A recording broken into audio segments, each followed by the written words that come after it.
Assalamualaikum warahmatullahi wabarakatuh. Eh, Pada kesempatan kali ini, izinkan kami untuk mempresentasikan hasil kerja kelompok kami, kelompok 3, yaitu tentang tanaman pangan, mata kuliah Lembaga Keuangan Syariah, tugas minggu keempat. Sebelumnya izinkan kami memperkenalkan diri, nama saya Dwi Tongki Agung, nomor mahasiswa 138, kemudian ada 5 teman saya.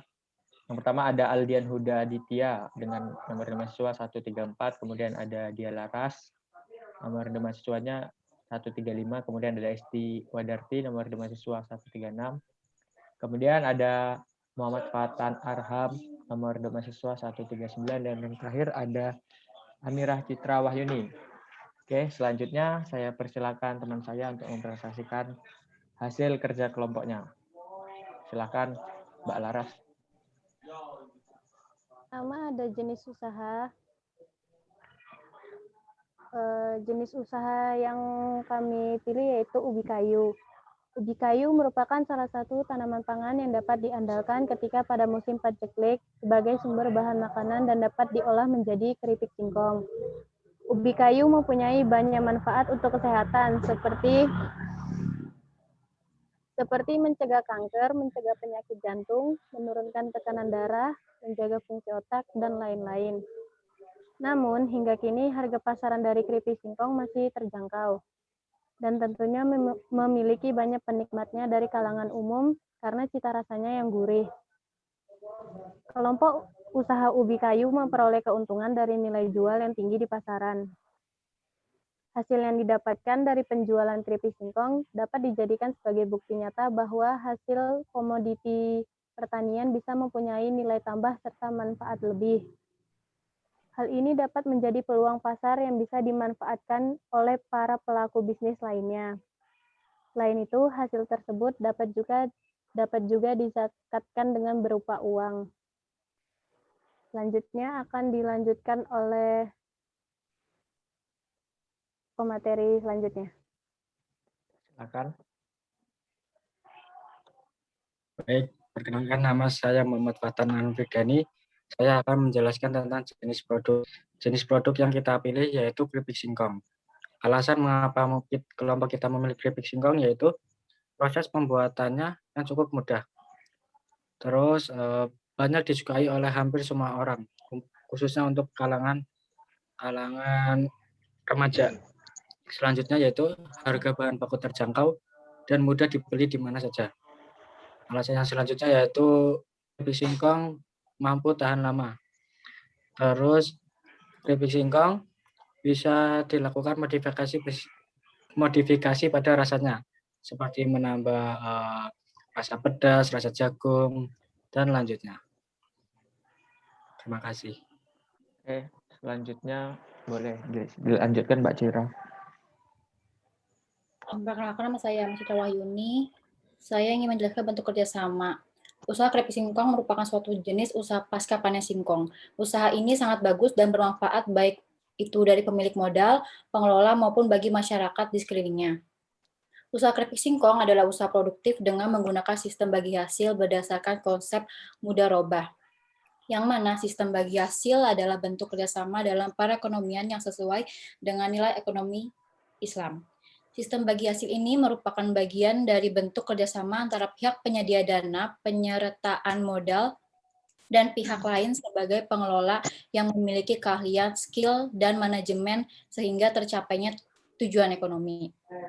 Sedangkan mudharabah merupakan akad kerjasama antara dua pihak di mana pihak pertama menyediakan seluruh modal, sedangkan pihak lainnya sebagai pengelola.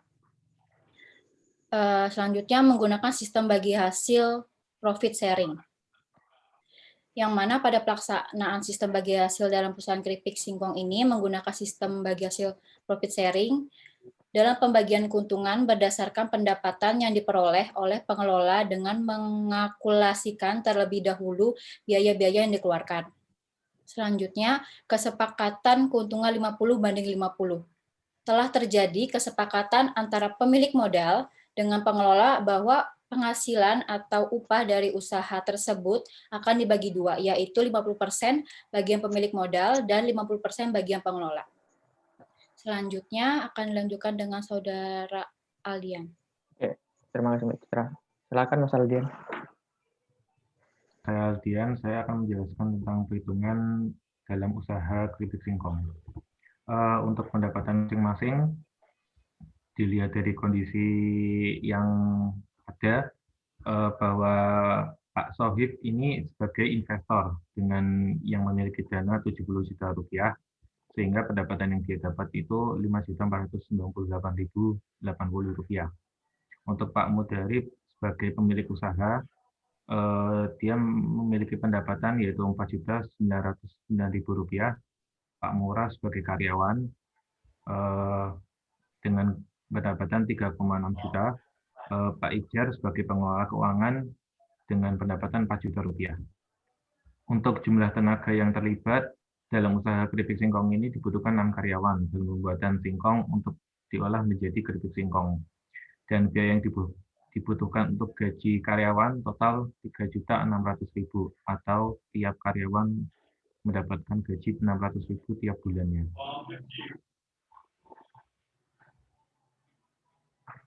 Untuk tingkat upah tenaga kerja, tiap karyawan 600.000 tiap bulan. Lalu untuk gross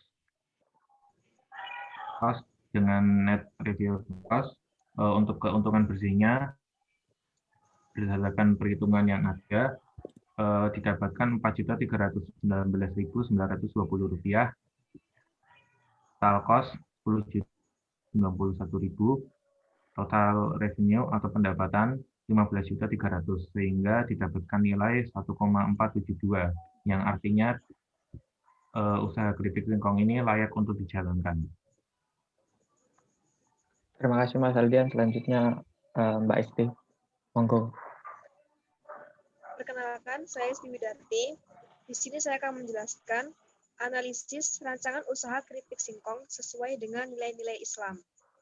Terdapat 4 aspek yang dapat dilihat dalam analisis usaha keripik singkong ini.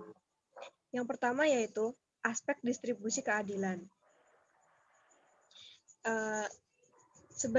Yang pertama yaitu aspek distribusi dalam Islam.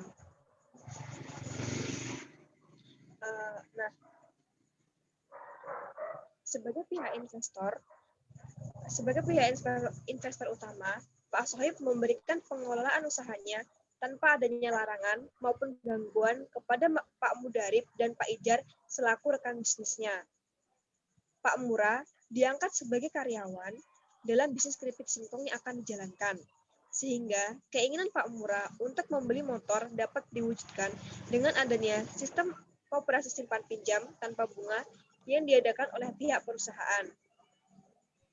Yang kedua yaitu aspek ekonomi. Aspek ekonomi dijalankan dalam perusahaan keripik singkong ini, yaitu usaha mengharapkan bahwa usaha ini dapat memberikan manfaat bagi masyarakat yang ikut berperan dalam jalannya proses usaha, sehingga dapat membantu mengurangi angka pengangguran yang ada terkhusus di lingkungan sekitar perusahaan. Hasil dari keuntungan yang telah didapatkan perusahaan dalam menjalankan usaha keripik singkong ini akan dipergunakan sebaik-baiknya, salah satunya untuk pengembalian modal usaha dan pemberian gaji karyawan. Yang ketiga yaitu aspek keadilan. Yaitu usaha keripik singkong ini menggunakan konsep bagi hasil yang adil dan sesuai dengan proporsional yang telah disepakati dari pihak investor maupun pengelola usaha yang terlibat, sehingga semua adil dan tidak ada satupun pihak yang merasa dirugikan. Yang keempat, yaitu aspek kebebasan dalam individu. Aspek kebebasan dalam individu ini, yaitu usaha keripik singkong yang dijalankan dapat memberikan dampak positif bagi masyarakat di sekitar lingkungan perusahaan. Usaha keripik singkong mengusahakan tidak melakukan dampak negatif bagi lingkungan maupun masyarakat di sekitar perusahaan dengan mengupayakan pengelolaan limbah produksi sebaik mungkin dan membuka lowongan pekerjaan bagi para masyarakat yang masih pengangguran. Sekian presentasi dari saya. Bisa dilanjutkan. Oke. Terima kasih teman-teman telah menjelaskan seluruh hasil kerja kelompok kita. Dari keseluruhan kita dapat melihat dari keunggulan dari usaha keripik singkong ini, terus kemudian dari keuangannya, kemudian dari nilai Islam sekaligus bisa disimpulkan bahwa usaha keripik singkong ini dapat dikatakan layak untuk dijalankan seperti itu. Mungkin sekian dari kami. Atas kekurangannya kami ucapkan mohon maaf. Saya akhiri. Wassalamualaikum warahmatullahi wabarakatuh.